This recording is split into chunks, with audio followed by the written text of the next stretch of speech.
guys, we're moving on to creating community and experience, which the panelists that I've got today have a lot of experience with that, both on campus and off campus.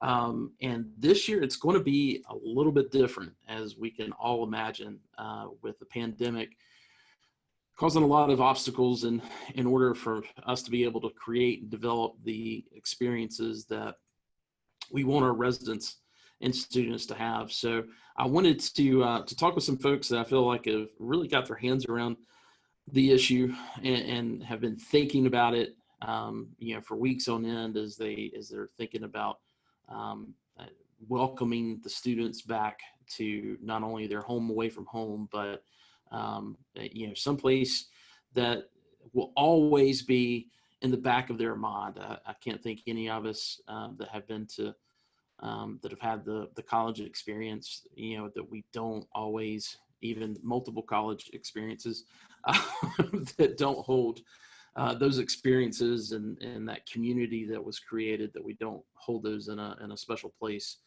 within our minds. So let me introduce the folks that we have today. We've got Adam Yarber, Director of Resident Experience at Campus Advantage. And then we have Dr. Jamie Piven, who is the Assistant VP of Student Success and Retention at Radford University. And then Sheree Bethia with Campus Varsity, who is a Regional Leasing Specialist. And Sheree, I understand you're actually in Charlotte? Yeah, so I work out of Charlotte. About 50 to 60% of the time, though, I'm traveling back and forth to our different properties. Well, hey, we got to get coffee at some point. So sounds good. I saw you're in Fort Mill, correct? I am. We're not far from each other at all. Well, guys, let's jump into this. Creating community is a huge thing when it comes to not just everybody having a good time, but also in being in that situation where they feel good about the decisions that they've made, but also about continuing those decisions as far as staying at a specific school or staying at a specific community. Jamie, I want to start with you. As you're working with Radford's administration and specifically student services to develop protocols for physical distancing and other public health measures related to COVID-19, what seems to be the biggest obstacle? I don't know why I'm having so many issues speaking today.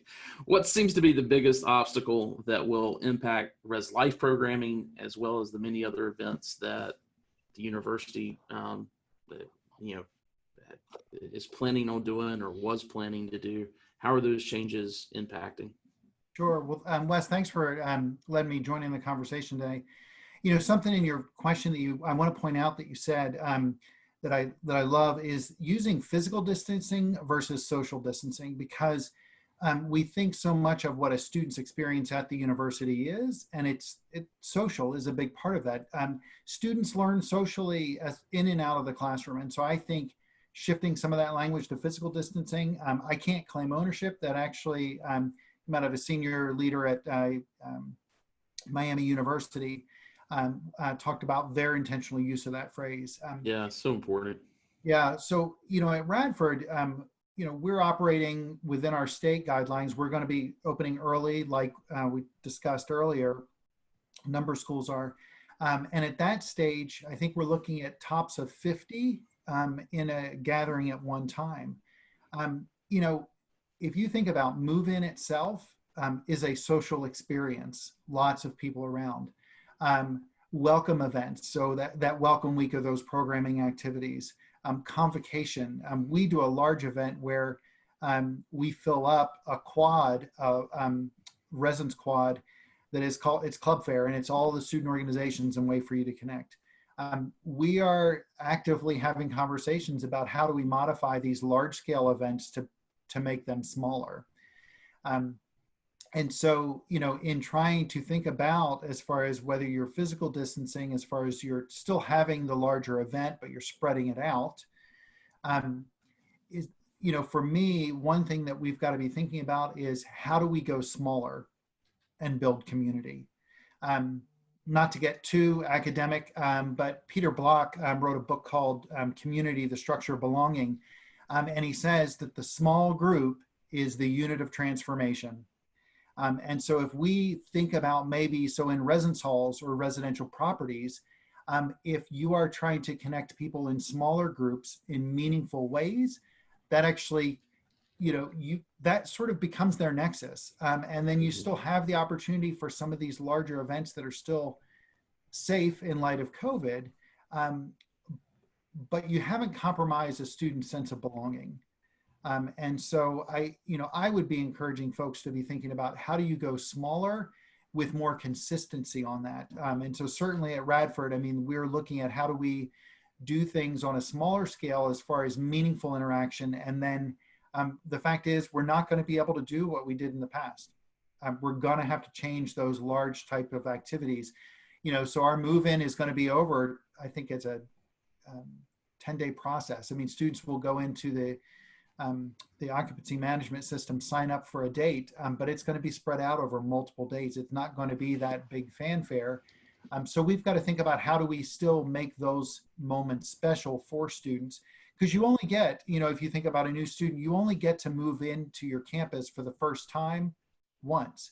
And so how do you still do that for students? Or if I think about, my daughter just graduated and she is her last year, we let her move off campus into an off-campus property. I also wasn't serving as director of housing residential life any longer at the university. But I mean, that was a really meaningful experience. It was an exciting time for her to be moving into her apartment. And so thinking about how do you make those special for folks, even in light of the challenges that we've got on our plate? Yeah. So Adam, you're trying to do this across the country at multiple sites, and each location may have a little bit different guidelines as far as public health is concerned, which can change things.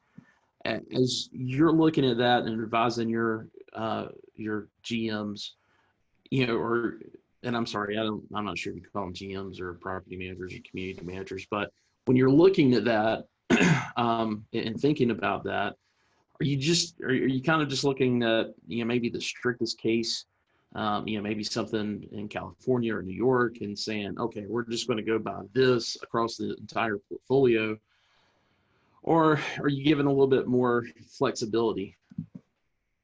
Yeah, we give a little bit more flexibility based on the type of property it is, really.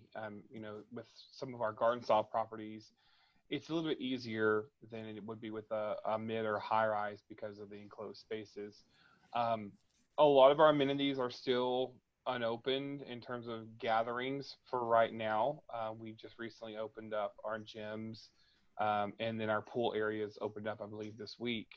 And so right now, what we are doing is focusing on the digital piece, which is something that we have not really done a lot of focus on in the past. Obviously, we live in a very digital world, and so our marketing has been very digital, but the community piece has been less digital. And so as we are preparing for the fall, as Jamie said, it's not going to be the way it was.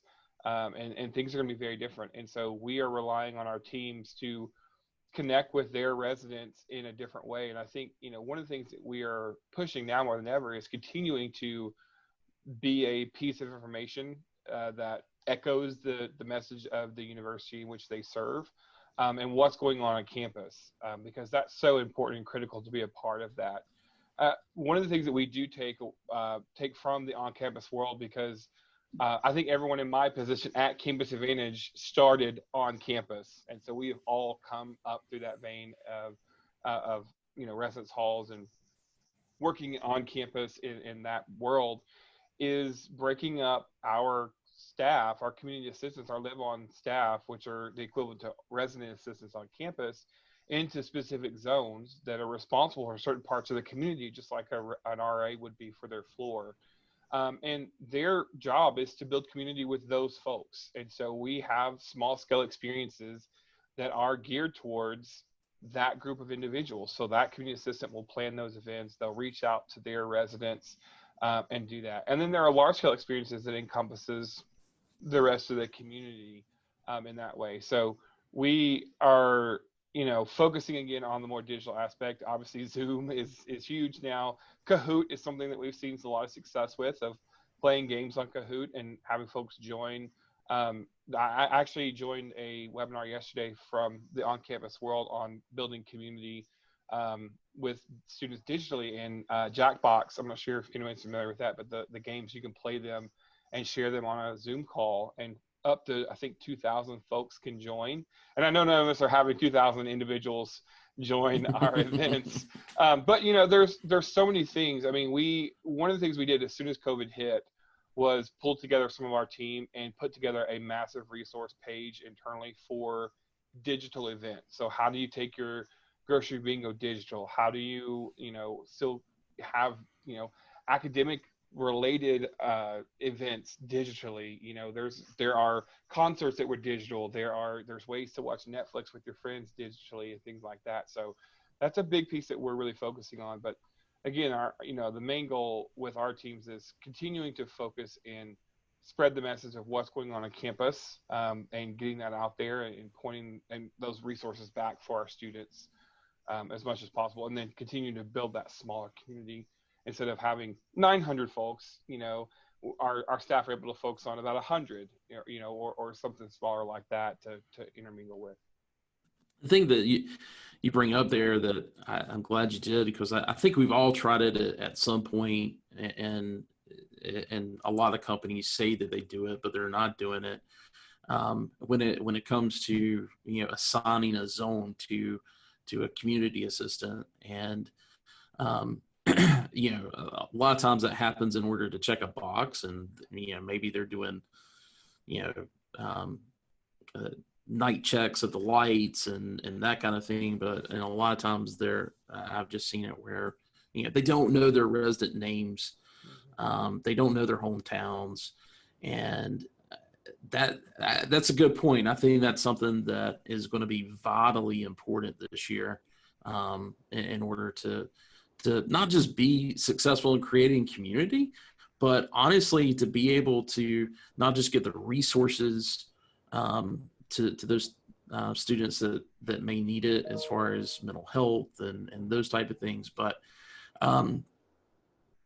that's just, I'm so glad you brought that up, because that's such of a huge point for this year.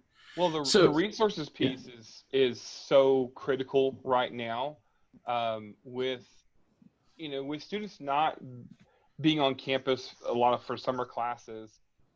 The only interaction they're going to have with someone who can be a resource to them might often be that front desk worker, or their property manager. And for our staff to know our residents and to be able to say, oh, Wes was acting weird today, and reach out and have that conversation with them and be able to connect them with, because one of the things that we say, our team are not experts in counseling and giving advice and things like that. We train our staff thoroughly on how to refer folks and knowing the resources that are available, because at the end of the day, Campus Advantage and our communities exist to serve the students of the universities and the communities that we're in. Now, obviously, being student housing, not all of our residents are students, but a majority of them are. And so our teams knowing the resources of the campus that they're involved with is extremely important, to the point where I don't want to say old school, but we're kind of traditional in the way that our community assistants have to work,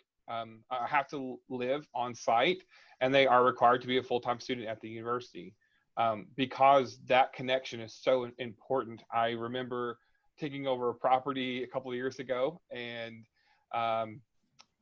the people who were working there, I asked them about the bus route, and I said, how long does it take to get to campus? They're like, I don't know, I've never used it before.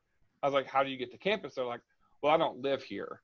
And I was like, that's that's a big problem, because how can you sell, number one, how can you sell that, right? Because we have to have heads on beds, so we got money in the bank when we have jobs. But number two, how can you serve as a resource to your residents and complete the other side of the mission of what we do of serving our residents? So the resources piece is critical now more than ever, with mental health being the forefront of that, including diversity and inclusion. And we're continuing to push some of those things. I know that's kind of not the trail we're going on, but that's a piece that we're really pushing now, and working with our site teams to understand that and to share resources with our residents. We're lucky to have our VP of Human Resources, who is extremely passionate and well-versed in that. And she is often a keynote speaker on diversity and inclusion, and continue to train our teams to push that out there across the board so that our residents feel like they belong as a part of that community, and in turn, part of the community of their university. Yeah. I think that is important that, we discuss that, within this. That's probably going to be, another session, another podcast as well, because, thankfully, I really feel like people are paying attention this time, and it's going to be something that we're going to be continuing to talk about as we go into the fall. So yeah, I would love to feel free for any of the panelists to speak to that part as well. But to move over to Cherie. Cherie, you're still in that position where you're doing a lot of traveling to the sites. I know the folks at Varsity and the culture that you guys are putting in place there. And when I think about at all of the properties within the student housing industry and those site staff, what are they saying? Because the site staff loves being able to create this community, and because every year it's always a little bit different, right? And that's I think the site staff takes probably more pride in that than a lot of things over a lot of things that they have to do on a weekly basis. So I'm just kind of wondering what you're hearing from site staff when it comes to how are they going to be successful at doing that this year?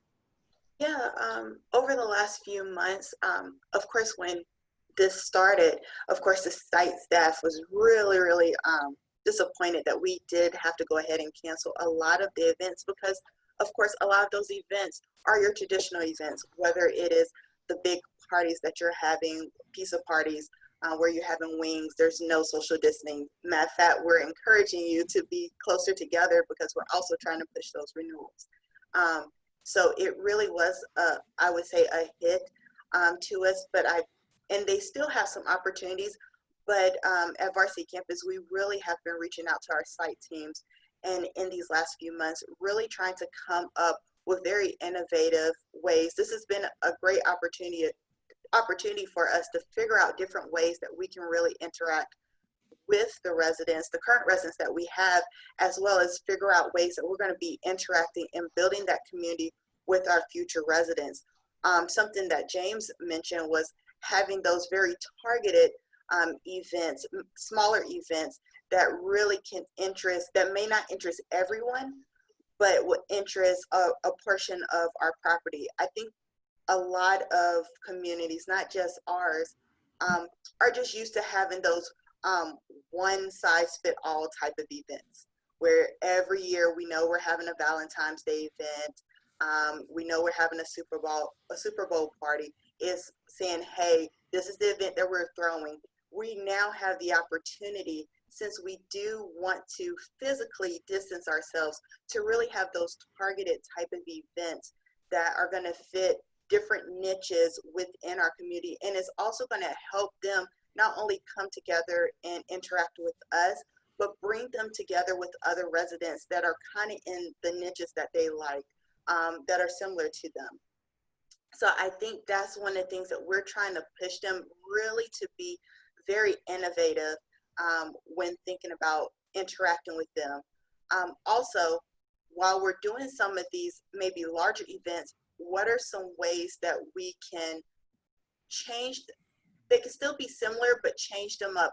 Maybe it's not a pizza party. Maybe it is a day where we're just doing a breakfast on the go. And instead of running it for an hour, maybe we're running it all morning, where there's little bits where they can come and go as they please. I think in this social media age, we're finding that a lot of our residents are enjoying, basically with social media especially, everything's at their fingertips. So we want to make sure that we are having that access with them when it comes to events where it's right there, where they can feel like they can join in, that's convenient for them. When it comes to building community, we wanted them to feel like it's their home. We want it to be very comfortable for them. And when you're at home, you don't feel like you always have to do everything at the same time. You don't have to feel like you're on schedule. You're not in class right now. So we want to make sure that we're bringing events and we're bringing them together where they can do things on their pace. Maybe it's having a virtual workout session, and you can join in when you like. You don't have to feel uncomfortable being there in front of everybody. It is on a Zoom. Or one of the things I want to do at one of the old companies that I worked for was having an event where we had artwork, and we held that artwork for a month, and you can come in as you please. And this artwork was from the different residents on site. So you're bringing you're bringing yourselves together. They're coming together because they're seeing the different visions and kind of getting a sense of their everyone's personalities, but you don't have to be there together with everyone.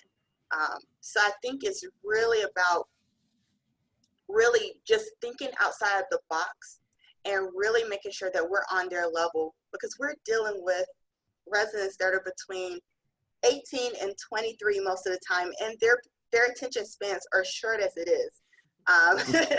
So making sure that we're catching them in something that's really going to interest them, but also making them feel that they're also secure and safe, but that they don't feel unsafe because it's going to be a large crowd. And the same with our on-site team as well. They want to make sure that everyone that is on duty feels really safe. Yeah. So let's continue talking about some of those alternatives. Well, there was a lot of good alternatives that you put in there, as well as Adam. But I'm wondering if there are any. I mean, obviously, a lot of events are just going to look different because of social or physical distancing.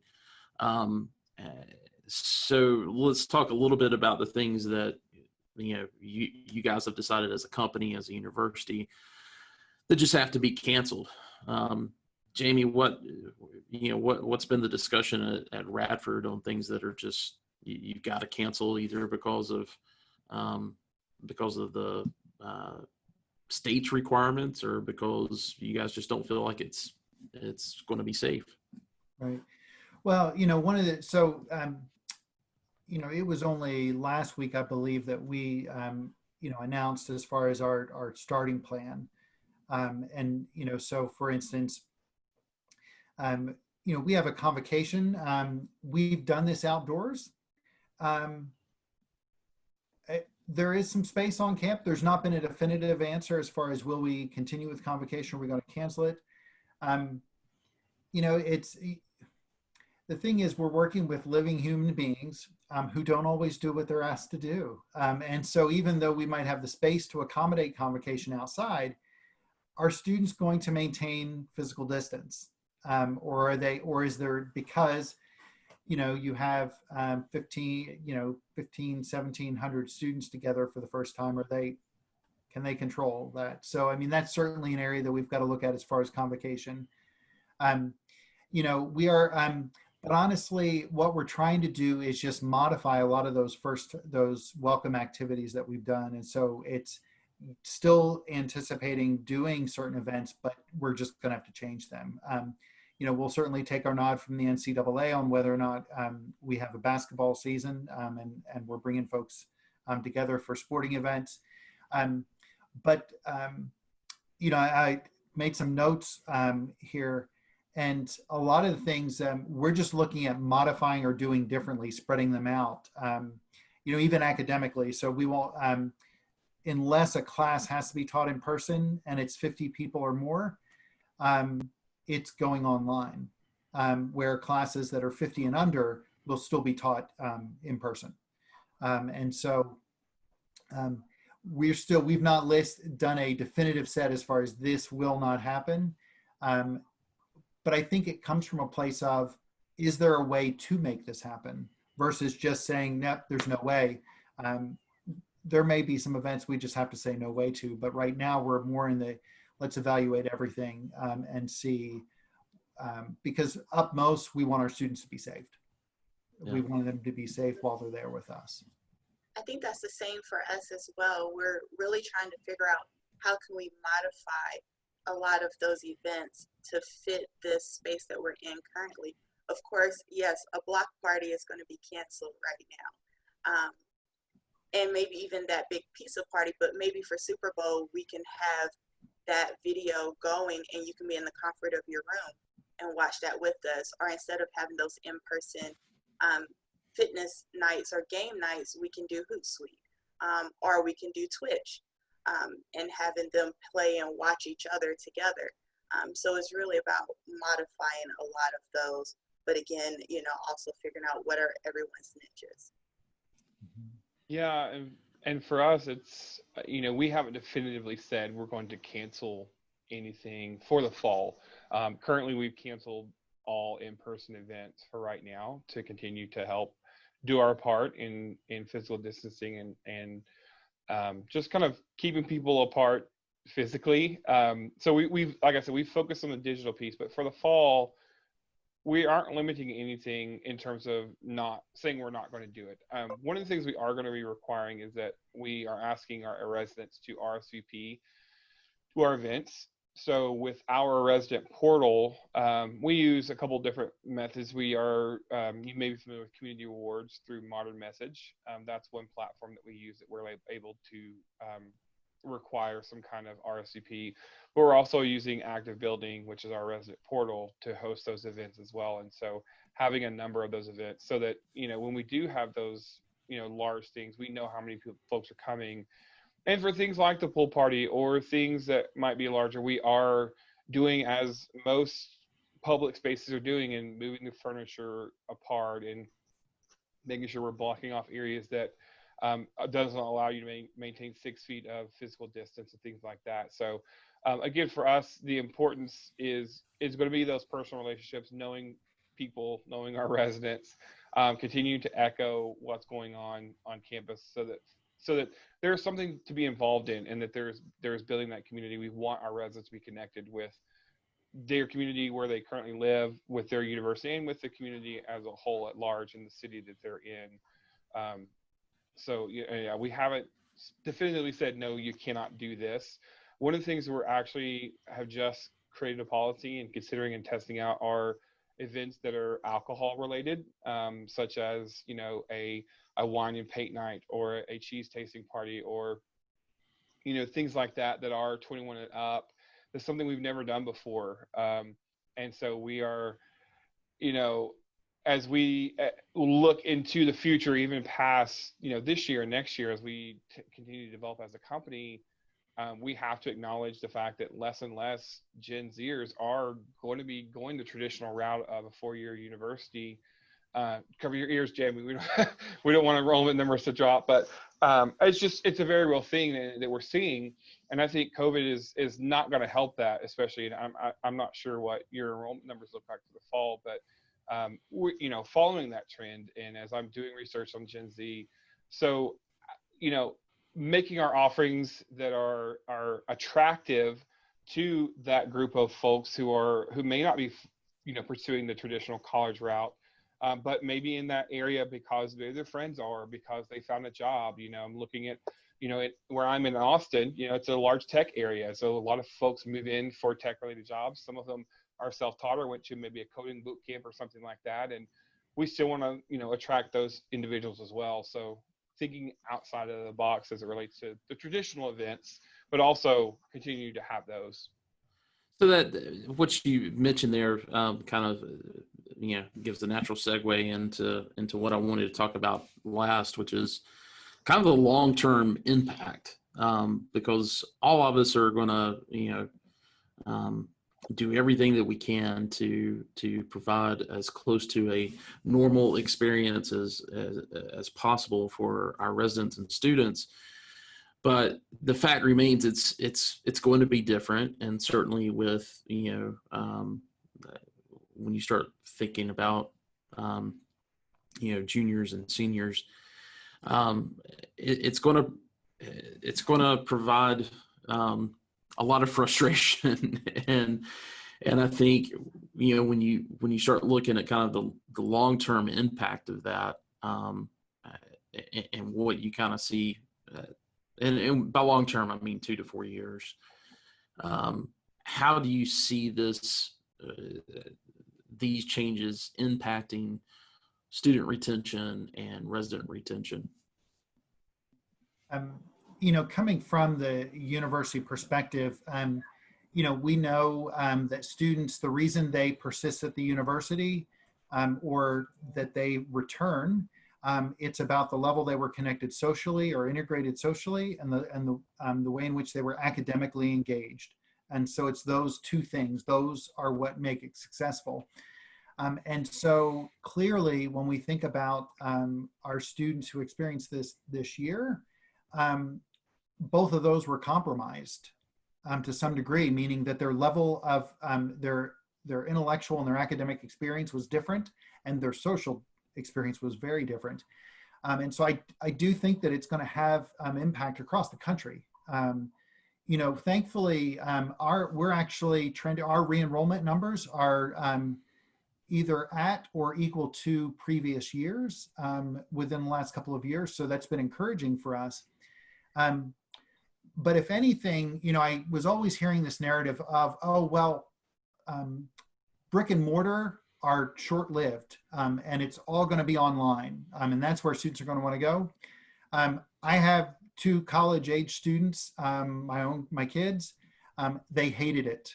They hated the online experience, which is encouraging for those of us that work with students in a physical realm, as far as them, whether they're living in an apartment property or they're living on campus. But I do think for the next couple of years that we're going to see that we're having to engage them differently socially. So even though most of universities will be in person, it is going to be a different social experience, and it's going to still be a different academic experience. And so I think we've got to think about that, and how do we make the most of that? I've been recommending to folks that they should have an online component, even if it's an in-person class or it's a residence hall experience or a student org experience, because like we're seeing most universities after Thanksgiving break, they're telling folks just stay where you are, don't come back to the university. Well, then that transition feels a little normal if you've already had a little bit of an online component. And so I definitely think that folks are going to be thinking about how do they, even though we are in physical presence, how do you keep a virtual aspect to that? Yeah, I would say to your point, Jamie, those 2 things are about the experience, and that's something I'm very passionate about. And even as our offices went to no contact, closed offices, our staff are still coming in. We were preaching to them that the way you interact with them on the phone and interact with them via email or FaceTime or Skype or any of those things is just as important as if they were standing in front of you. And that's why folks return, is because of the experience. And I always tell folks they don't have to see or be physically in your presence for you to create an experience for them. And so that's what we train our staff on, is that you are not selling apartments, you're not leasing bed spaces, you're not in the real estate industry, you're not in the housing industry. We create experiences, and every time our staff come into contact with someone, it builds on that experience, and it can be either negative or positive. And we want as many positive deposits as we can, because we tend to think of customer service as a bank account. This came from relationship advice from years and years ago, of looking at a relationship as a bank account, and there are deposits that are positive things, and there are withdrawals that are negative things. And there are some negative things that are out of our control. No one likes to pay rent. Like, let's be honest, no one wants to pay rent. No one wants to have their washing machine break, or no one wants COVID-19 to happen and their classes be canceled, and those kind of things are uncertain. And so it's up to us to automatically be putting those deposits in for those things. So the experience for us is, yes, there are the events that we have, but just general interactions with our team. And one of the metrics that we track through our J Turner platform, our research platform, is, does a member of our management team know who I am? And that's an extremely important metric for us, because that tells us that our staff are interacting with the staff in a positive way, as much as possible, to the point of, even training on how do we, there are inevitable infractions of the rules, whether it be a lease violation, or, there's an authorized pet or a noise violation, or they have a party or something like that. But even training our staff how to turn those things positive and make those deposits instead of being negative. So it all is going to relate to the experience that we preach to our teams. And that's not going to go away. I think as Jamie said, online is a component. And I think that's one thing to note with Gen Z, is that they're digital natives, and the phone is an extension of them, right? It doesn't consume their whole being, but it's part of who they are. It's a massive part of their life. And so having things like leasing online, having things like being able to join events online, or information accessible at their fingertips, is extremely important. But just as important is that in-person aspect and that relational aspect of knowing individuals and being and knowing, their general manager or their leasing manager or their resident director, or things like that, and having that connection with those individuals. It's so important, and that goes regardless of whether they are in the educational route and going through university or a trade school, or they're working. Those all things that are part of Gen Z. So, and then lastly, just looking around and helping our teams understand their role in social justice and social things that are going on, whether it's in activism in their community or on campus, or what are they about? What are they participating in? Obviously, it is more heightened than ever right now, but having communities who are inclusive to everyone, regardless of obviously the fair housing standards, but our policy is we don't discriminate against anyone based on anything, that everyone gets the same treatment and everyone gets that experience. Everyone, our second E, I mentioned in our first part of our E3 experience, the second E is the first E is everyone is important. And so we drive that home to our teams, that we can deliver that experience to everyone, and we should be. So sorry, I can get going preaching on those things. They're so important. Absolutely, they are, and I do think we need to have, another topic on inclusion and diversity and what that's going to look like this fall, and I think that's going to be huge. Sheree, on that last question, any other thoughts? I think these gentlemen really hit it on the nail on the head. It's just about making sure that everybody, they still want a component of feeling or sensing that you are there, that you care. And of course, we do have to have that online presence, that online component. And I think that was something that I feel like for property management in general, that we were kind of lacking in as a whole. And it really made us step up our game and really understand what we need to do online to really up our online presence, to make sure that we are being competitive, not just within ourselves, but to every other type of company that's out there.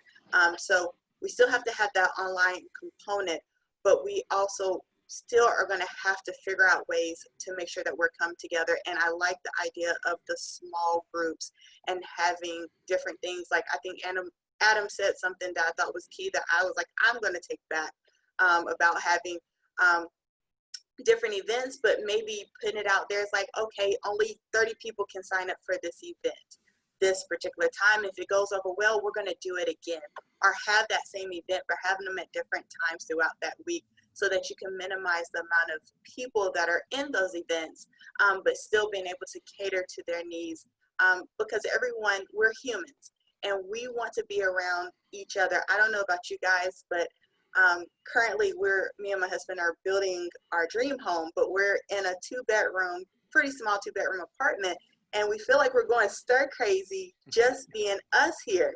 And I can just imagine the residents and how they're feeling right now, being stuck, if it's at home with just their parents, or if they're still on property with us and not getting that interaction. So we want to make sure that we're still giving them those outlets to interact, but still thinking about their their, in essence, their safety. And of course, if they're in property management, we can't guarantee safety, of course.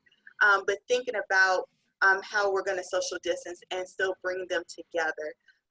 So I guess my thing is just having a combination of both is really going to be a challenge, but it's going to be a great opportunity for all of our properties.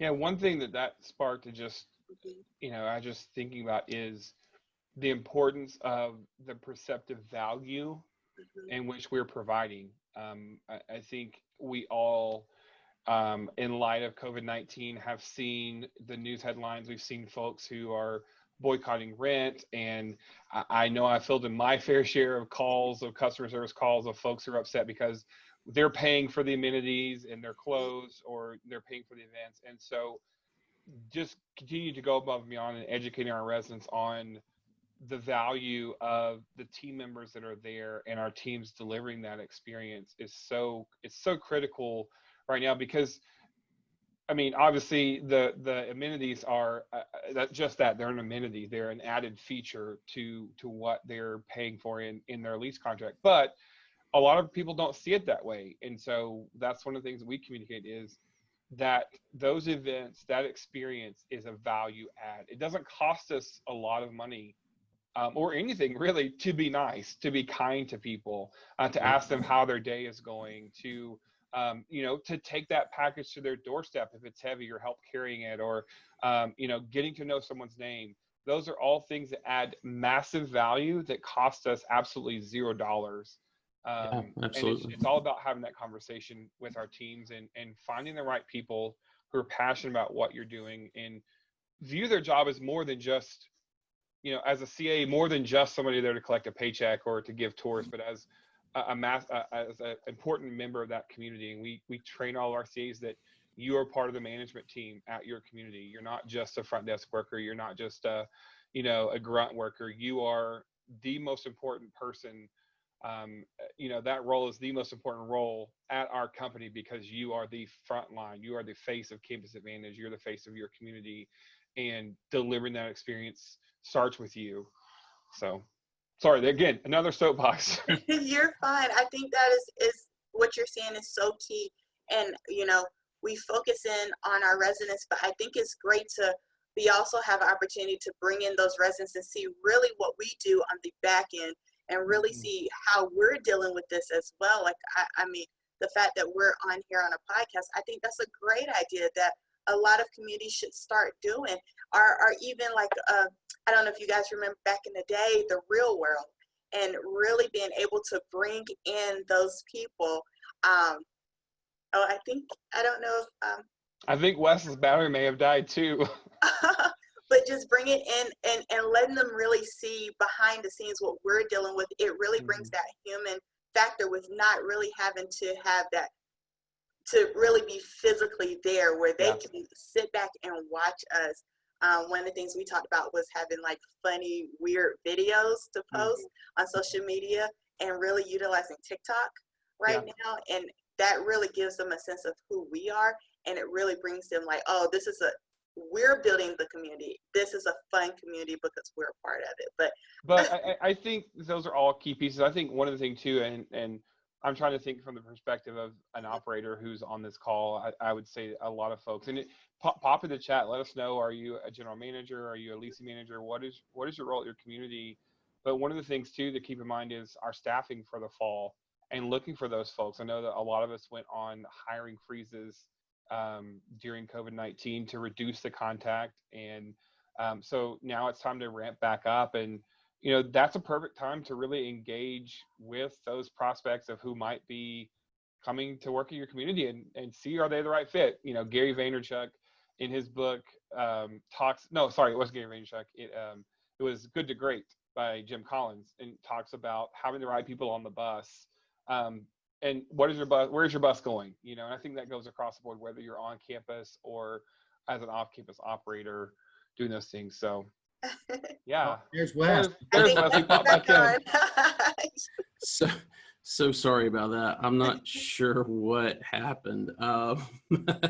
But anyway, I'm back now. Guys, I appreciate it so much. One thing I did want to mention to everybody, you know, obviously researching so many things that have in preparing for presenting this this webinar series, I've looked at a lot of different options out there. And one of them that I came across, and I think it was the guys at Lease Magnets that even referenced it, is a video conferencing software that's a little bit more built on, you know, and I think kind of their claim to fame is, you know, doing happy hour type of events. But it's called Run the World, runtheworld.com, or runtheworld.today, I think is the name of it. So I could definitely see CAs and managers, you know, using that in a time when, you know, we can't bring everybody together. So, so do take a look at that. Guys, thanks so much, and I will talk to you soon. Thanks, everybody. You have a good afternoon.